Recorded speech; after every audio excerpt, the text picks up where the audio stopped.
So let's start. We're going to learn Vayar Yisrael Tayad Agdola. And Israel saw the great hand. Where bist du? Samach Aleph Daled. Samach Aleph Daled. On the other side, at the bottom. Why is that Daled? Because there's 4 columns in this printing. Okay, you're trying to confuse me with mathematics. Okay. Okay. Vayar Yisrael Tayad Agdola Asher Aseh Hashem b'Mitzrayim. So Israel saw the great hand and what Hashem had done, what Havayah had done in Egypt with Yud Kei Vav Kei. Vayiru ha'am et Havayah. And then the people feared Havayah.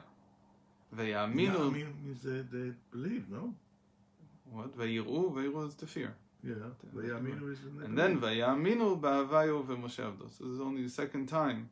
No, it's not the second time. There's a few times before that. But Vayaminu, and then they believed in Havayah and in Moses, his servant. So Yira comes before him, no? Oh, that's the question. Why does Where fear? is it supposed to? I'm sorry to be unnatural. That's just before the Shir Sayam. Okay. And then it says, Yeshir Moshe B'nei Okay, Yisrael. so the sea had already opened. This is after. Okay. By the way, what happened to all of their oxen and cattle and mules and everything else? They also crossed the Red Sea? Of course. How else would they be at the other So side? there's an enormous amount of movement there, an enormous amount of people and stuff. Okay, it took all night. All night, nothing for 6 million people. Is it 6,600,000? So I think we talked about this once. It was the day the time stood still. Remember, we talked about this. Very, very. When they came out of Egypt, the Exodus is the English name, which is fine. Exodus means to leave or something like that. But Yetziat Mitzrayim doesn't mean Exodus. The way we call it in Hebrew, it doesn't mean Exodus. It means going out in Egypt. Yetziat Mitzrayim. Not Yetziah mi Mitzrayim. Should have been called Yetziah mi Mitzrayim, leaving Egypt, leaving from Egypt. But it's not called that. We talked about this once. There's a lot of things about it. So in Chassidus, it's explained that Yetziat Mitzrayim is not talking about us leaving Egypt. It's talking about God going out into Egypt, revealing Himself in Egypt during the plague of the firstborn. That's Yetziat Mitzrayim. And by, call it association, leaving Egypt is associated with it. But that's not the meaning of the words. Because then it should be Yetziah mi Mitzrayim. It can't be Yetziat Mitzrayim.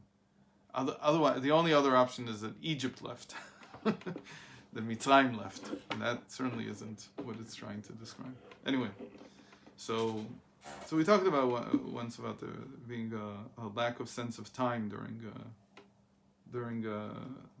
leaving Egypt. Like time stands still, which means that which is static, that which cannot be seen normally, because we usually see only change, was suddenly seen. So something very similar happened at Yam Suf, at the Red Sea. Hinei Ktiv. So to understand this, why does fear precede faith? Hinei Ktiv, it says in the 13 Midot HaRachamim, and the 13 measures of compassion, of Hashem's compassion, describing God, Vayikra Havayah Havayah Shnei Pamim. It says Hashem Hashem Kel Rachum V'Chanun. Right? So we have 2 Havayahs. We know this. Kinei Shtei B'chinot Shmot Havayahs. We know there are 2 types. There are 2 meanings, or two references, 2 different meanings to the name Havayah. They refer to 2 different things. The first is Ubchinat Shem Havayah Diltata, the lower one, the one after the line. Right? The second one.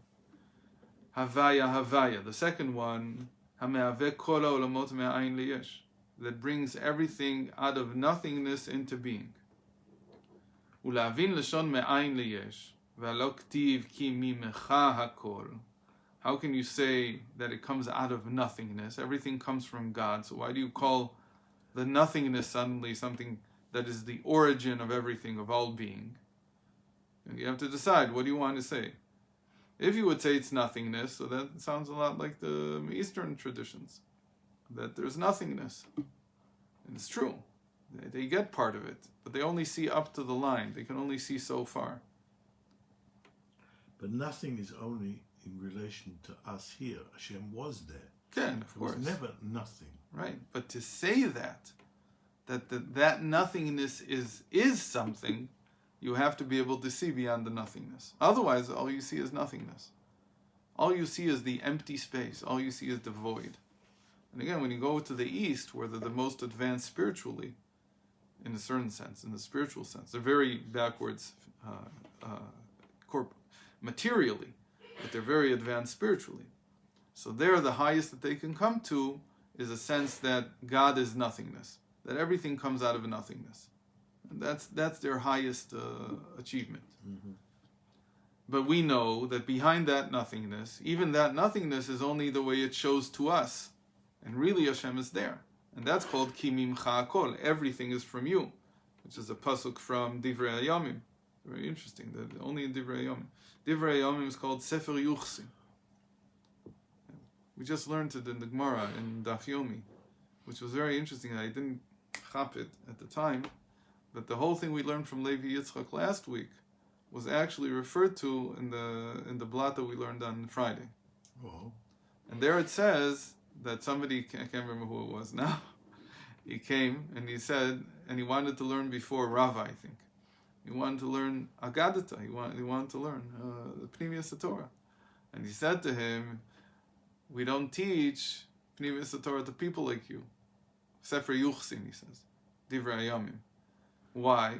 Because you're both from Lod, you mentioned that, like we learned, and you're from Naharda, which is even worse, I guess. You're from the city of Naharda in Bavel. So that was a direct connection to what we learned last week. So Sefer Yuchsin, Divrei Hayamim is called Sefer Yuchsin, the Chronicles. Basically, that's how you would call it in English. The English translation is like the Aramaic translation, Yuchasin. Yuchasin is in Aramaic. It means chronicles. It means lineage. So all the lineage, as it says in the Gemara, is really hints and allusions. None of it, you can't read any of it literally, because we know that many of the verses there don't make any sense. In the lineage, when it comes to the lineage, when it's describing things that make sense. But the lineage there doesn't make too much sense. And yet it's part of the Bible. So it means that it has a secret meaning. So that's what he said. We don't teach this. Who wrote it? Theoretically, Ezra wrote it, which makes beautiful sense because again, Ezra is considered like Moshe Rabbeinu. He's the main Gilgul of Moshe Rabbeinu, and his whole take on the Torah was Divrei Hayamim that he wrote was to reveal the secrets of the Torah. That's what we know because that's what he said to the people. Besum sechel. Like to understand, comprehend what you're reading. And that was the big covenant that he made with the people. And he read the whole Torah and he explained it to them with the Pnimius. אך בהיותו כי מהות, והיות כי מהותו ועצמותו יתברך אין לו שייכות לעולמות ואין רוך אליו, ולכן בלתי אפשר לעולמות לקבל חיותם והתערותם, כי אם על ידי בחינת שם הוויה ברוך הוא, היינו על ידי צמצום שהוא בחינת י' ואחר כך התפשטות זיוו ואורו, בחינת ה', and so on. So the reason for this is, why do we need two Havayas? Because really Havayah describes how Hashem makes the worlds and how he sustains them, how he gives them life. And the only way that he can give them life is through this name. Why this name? Because the Yud is contraction. Like we said, he has to either conceal his light, okay? And that's why it looks to us like nothingness. So he has to conceal his light, and only then can he pass this energy on to the worlds. Only then can they contain it.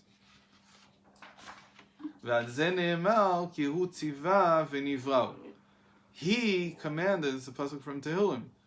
It says, he commanded and they were created. Who's he? Why does it say he? Why doesn't it say Hashem commanded and they were created? Because who, meaning he, is third person, and third person is concealed. And when you're talking about a person in the third person, so he's not in front of you. You can't see him. Otherwise, you would say he in the second person. But who is he in the third person? והוא קאי על שם הוויה, דכתיב לאל מיני, יהללו את שם השם, כי הוא ציווה ונבראו. So, in any case, David, or anybody who writes a verse, knows how to repeat name Havayah twice.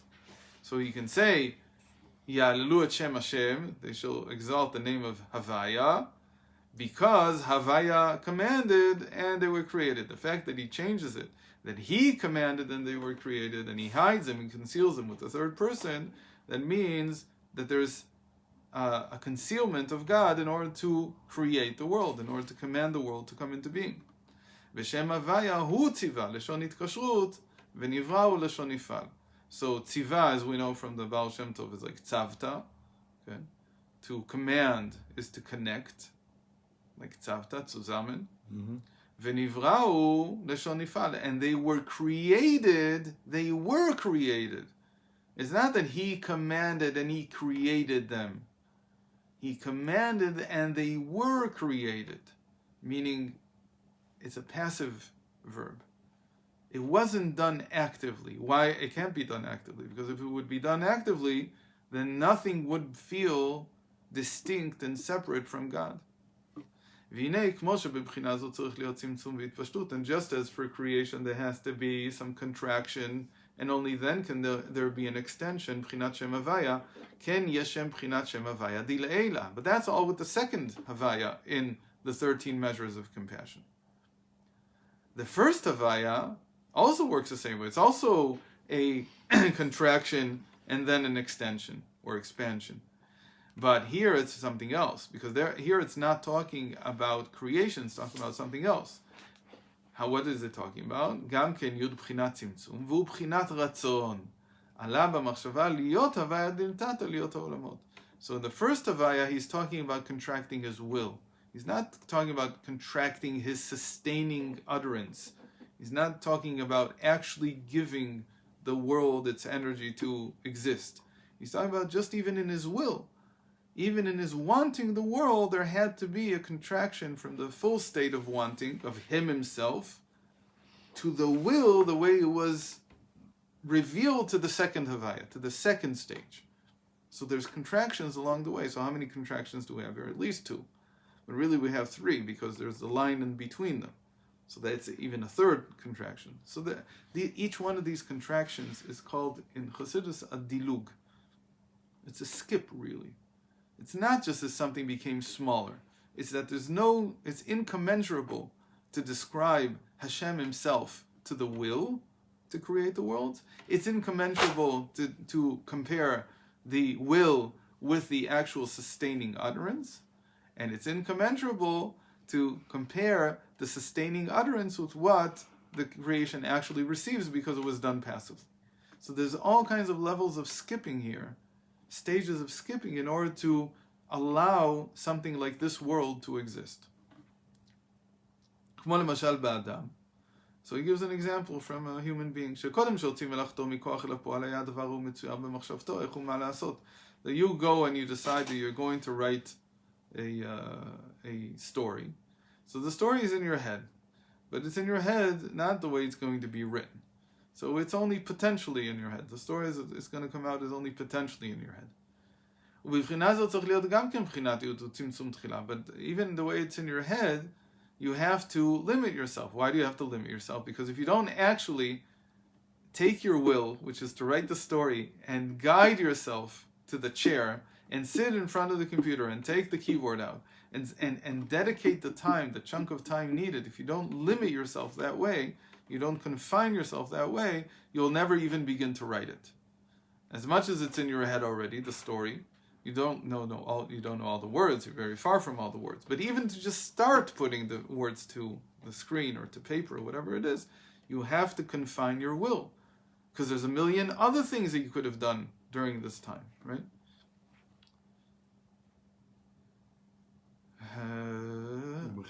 ובחינה זו צריך להיות גם כבחינת צמצום תחילה, ואחר כך ההתפשטות. And only then, once you're seated in your chair, you're seated, and you're now writing, then the words can begin to come out. And then there's also contraction. Again, there's also another limitation, another skip.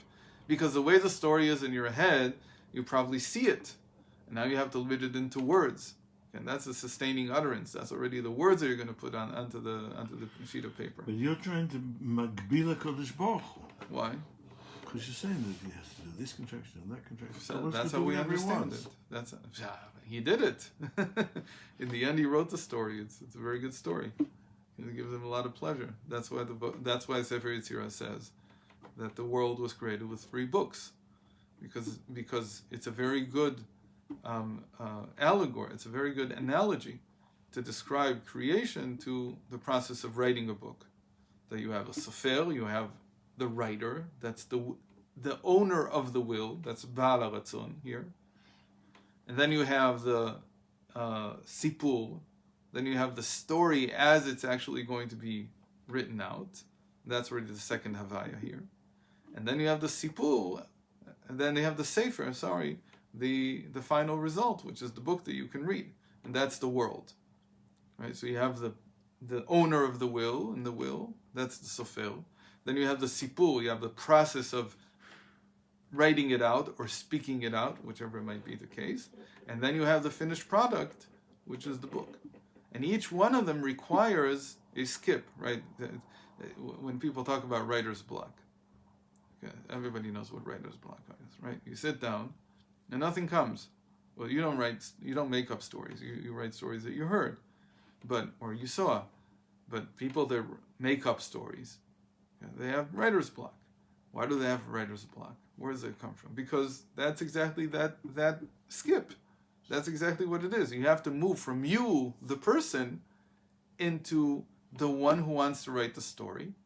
And that's easy to do, because you can just force yourself every morning, as they say. The only way to really write well is every morning at 6 o'clock you have to sit down and face the screen, and no matter what, whether you think you have something to say or you don't have anything to say. But then comes the second skip, which is a lot harder, which is once you even have an idea of what you want, I mean, you've gone through the first skip, you've been able to uncover it, to surmount it. Then comes the second level of block. And the second level of block is a lot harder, because now you have to take this thing which is infinite inside you, and you have to limit it into something that can be put on paper, into words. You have to force it into words, and that's very difficult.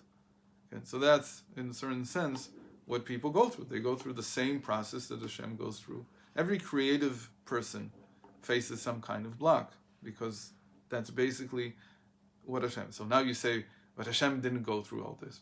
Maybe he did, maybe he didn't, I don't know. But this is how we perceive the process of creation. Creativity, that's how a human being sees it. So and we see that the Torah speaks to us at the level of how a human being understands things. And we see that the Torah has Havayah, and the line in between. So it accounts for all the levels of the contraction of the tzimtzum in between. The first hay is called the concealed world, because again, it's only dealing with the will which has not yet been committed to words or to paper or anything. It cannot be seen. The will behind the world cannot be seen. So at most, when you study the world, you can see the effect of what the will did, but you can't see God's will. In other words, you can't look at this stender, for instance, or I can't look at you, Yaakov, and see how Hashem is making you exist at this moment. I can't see the will behind it. I can see that you exist. I see the lower Havayah.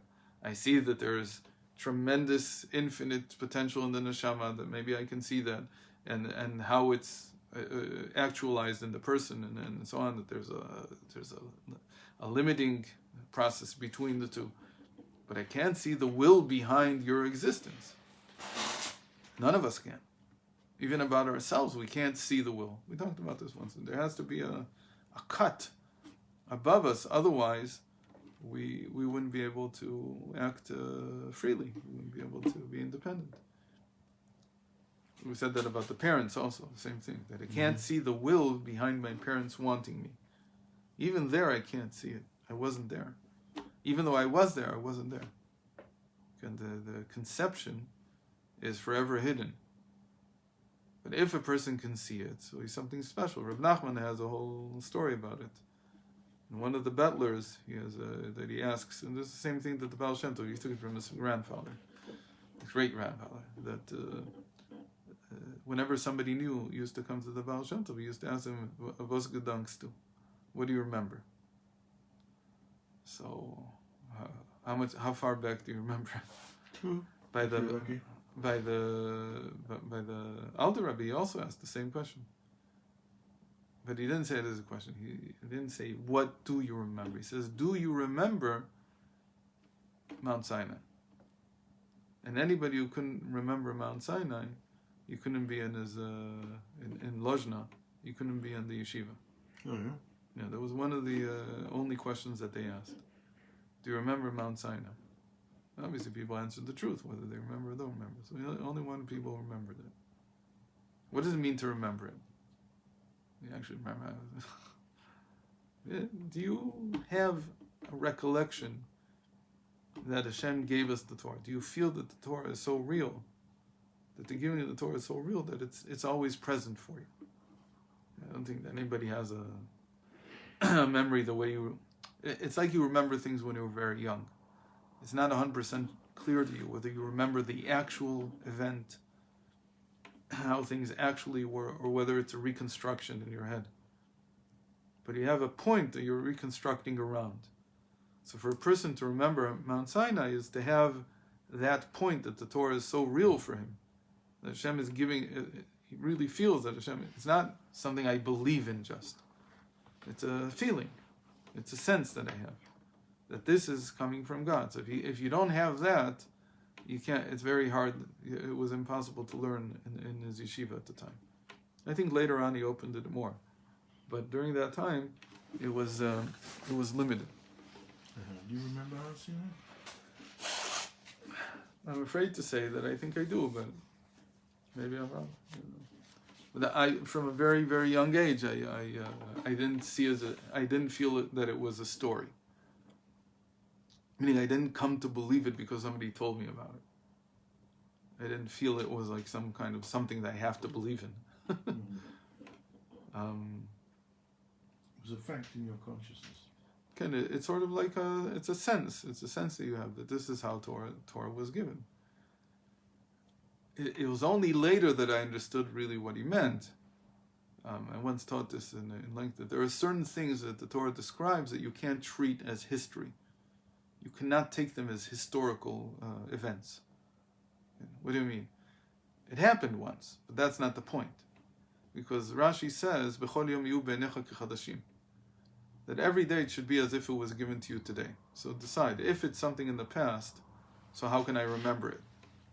And if it's something that's new... As if. But still, why would you feel that it's... So you could say that I'm reliving it every day. But the explanation that the Alter Rebbe gives, it appears in Torah's Chaim, from the Mittler Rebbe, is that the giving of the Torah Mount Sinai is an event called Hashra'ah. It's an event that was at the level of Hashra'ah, meaning that the heavens were opened to show the ever-present presence of God. And it's always, meaning that event captured, it was a one-time event, but it captured the ongoing presence of God. It's a different level of event. There are some events that they're just in the Seder Ishtalshalos. They just, they happen on this date, and that's it. But the giving of the Torah Mount Sinai was a Hashra'ah level event. It was something that was revealing to you what's behind everything. And so what's the description in Chazal? The description in Chazal, how do you capture something like that? How do you say something like that? So they say that whatever they looked at, wherever you looked, whatever you looked at, was saying the Anochi Hashem Elokecha, was saying I'm Havayah, your God. It wasn't from there. It didn't matter where you looked. It was omnipresent. And that's a Hashra'ah, inspirational level event. That suddenly everything is opened and you see it fully, 100%, from everywhere.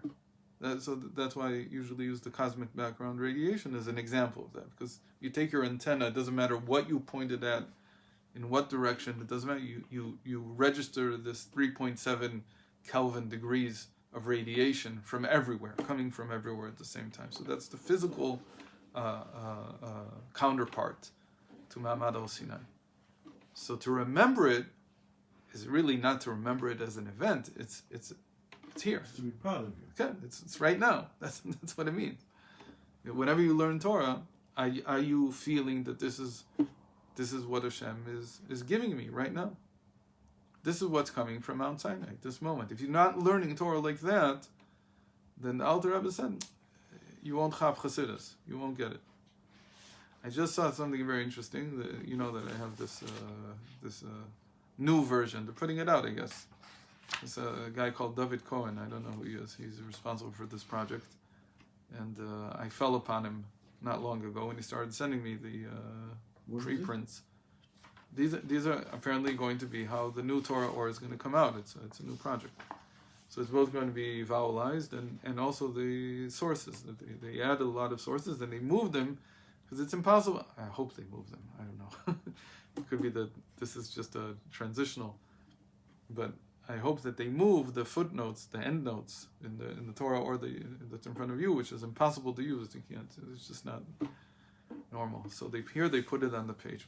But at the end of this week's parsha, they brought something amazing from the Rebbe Rayatz, from the Friedger Rebbe, about Torah Or and Tanya. He said that learning Torah Or and Tanya is like having Yechidus with the Rebbe.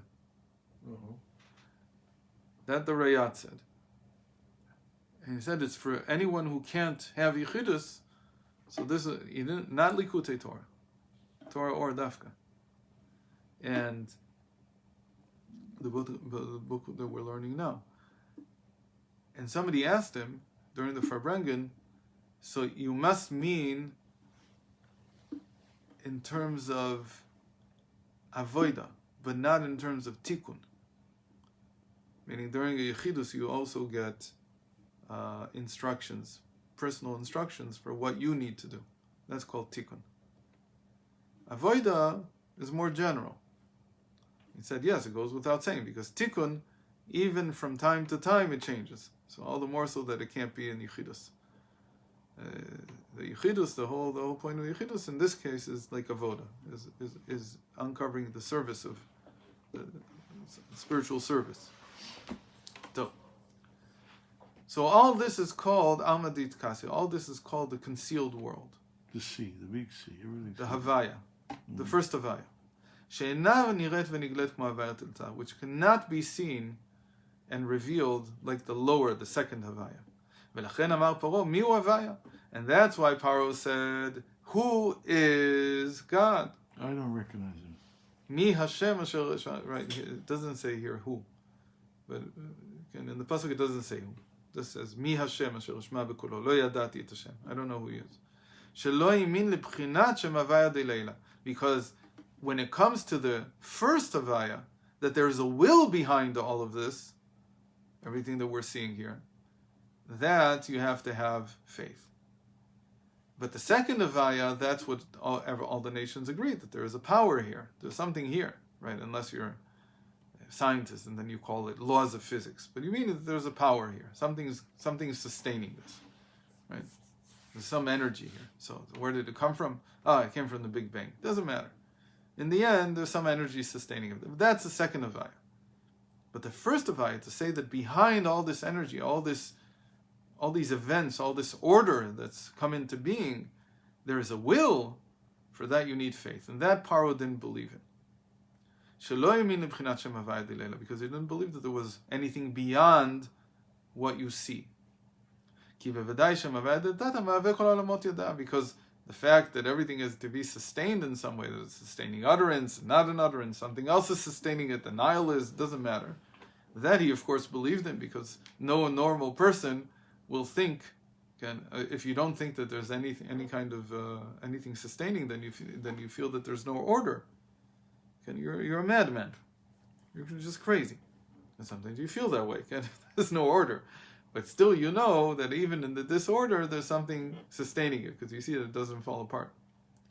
וביציאת מצרים כתיב וירא ישראל את היד הגדולה אשר עשה הוויה במצרים, פירוש אשר עשה הוויה דלעילה על ידי בחינת מצרים. So when it says that Israel saw the great hand that God had, that Havayah had done in Egypt, it means that the whole process of the plagues of hurting Egypt was that by doing this to Egypt, he was showing them that there's a will behind nature. There's something controlling nature. It's not just happening by itself. And this is the revelation of the higher Havayah, for which you need faith. What does it mean by Mitzrayim? L'edei b'chinat Mitzrayim. What does Mitzrayim means? Straight, something constrained. Mm-hmm. But what he did to them was he broke them. And that's like A'a de lo salik ba.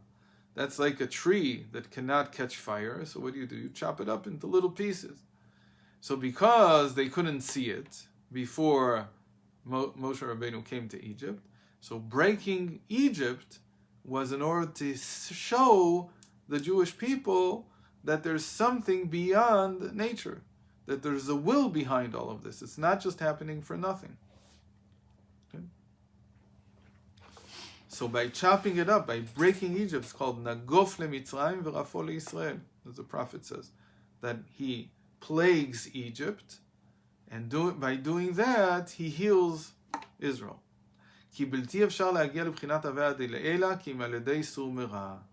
order to get to a recognition of the higher, the first Havayah, you have to have some level of refraining from evil, of leaving evil apart.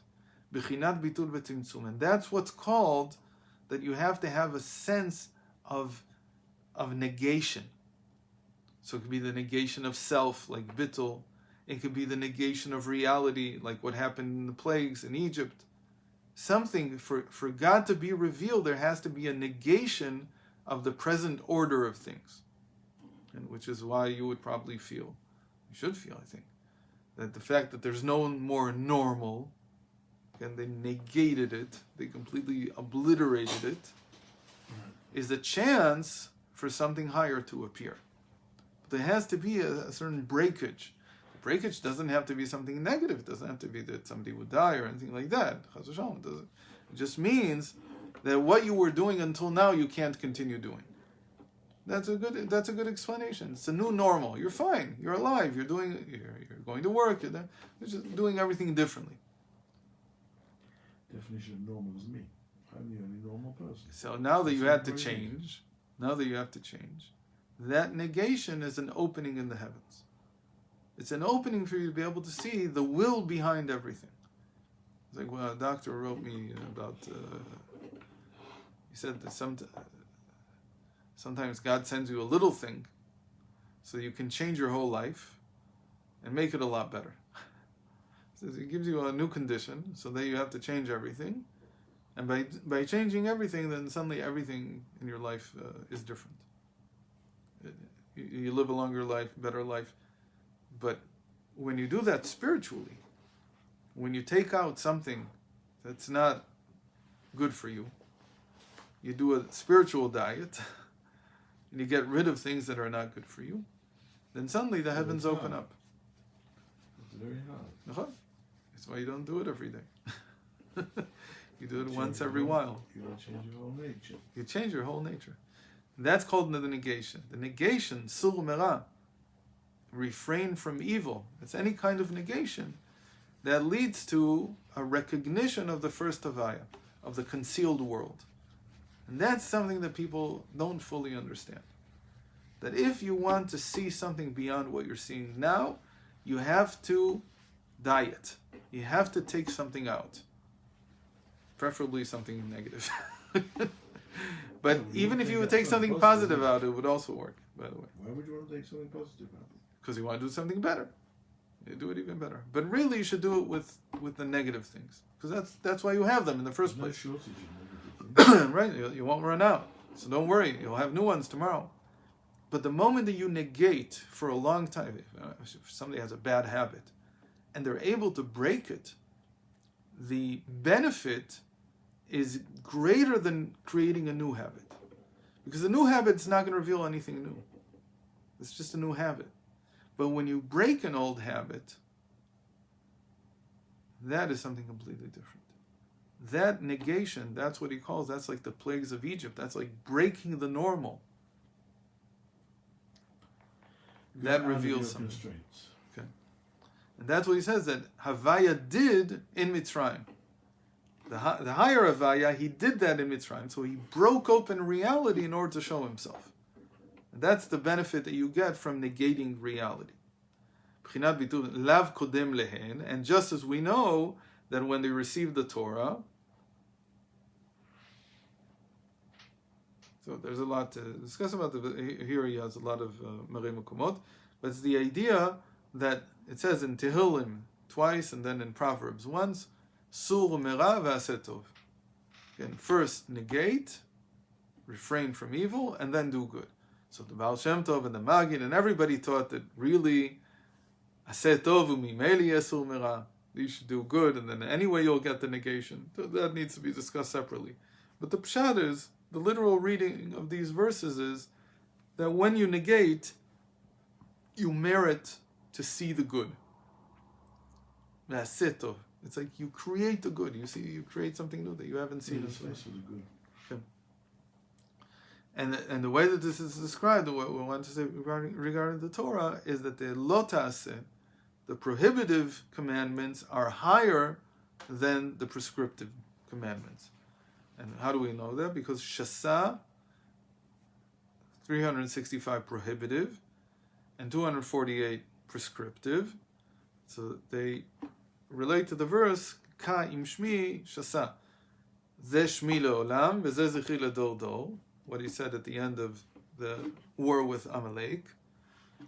So that verse, the Tikkunei Zohar says, Shmi with Shmi with Yud K is equal to 365. Shmi is 350, plus Yud K, the first two letters of Havayah, that equals 365. So the first two letters of Havayah, they allude to the lo ta'aseh, to the prohibitive.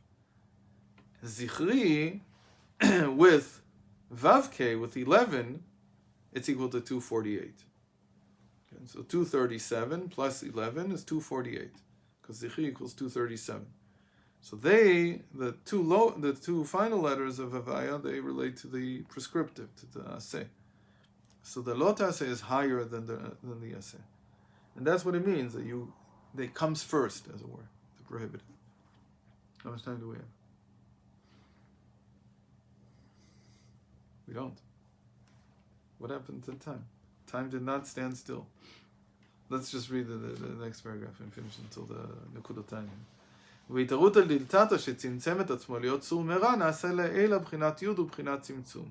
And by Hashem awakening from above to limit himself, really, sorry, he's not talking about Hashem, he's talking here about us, that if a person awakens himself from below to limit himself, to refrain from evil, that allows the yud, the tzimtzum from above to happen. ובחינת צמצום, ועושה טוב שהוא בחינת התפשטות, כמו בחינת צדקה נעשה לעילה בחינת ה' הוא בחינת התפשטות. So by refraining from evil, limiting myself, that would be like not using all the money that I have for expenses, holding some of it back, and then opening my hand would be the extension, giving it to tzedakah, giving it to somebody else who needs it. So then I've created a Yud K. And which Yud K is this? I've revealed the Yud K above, the first Yud K, the concealed world. So I have to have some kind of refrain, some kind of contraction in myself, and then an extension. In this case, he brings a very beautiful example that when you hold back from using all your money, and then you give it to charity, to tzedakah, by doing that, you've created a contraction and an extension, just like the two letters Yud and Hey. And these two letters, Yud and Hey, they're not the letter, they're what you did below, but they reveal the Yud Hey above. They reveal the first Yud K Vav K. They reveal the concealed world to you. And suddenly meaning by doing a mitzvah like this, You're zocha, you merit to understand the divine will behind what's happening. That's what's revealed to you. Okay.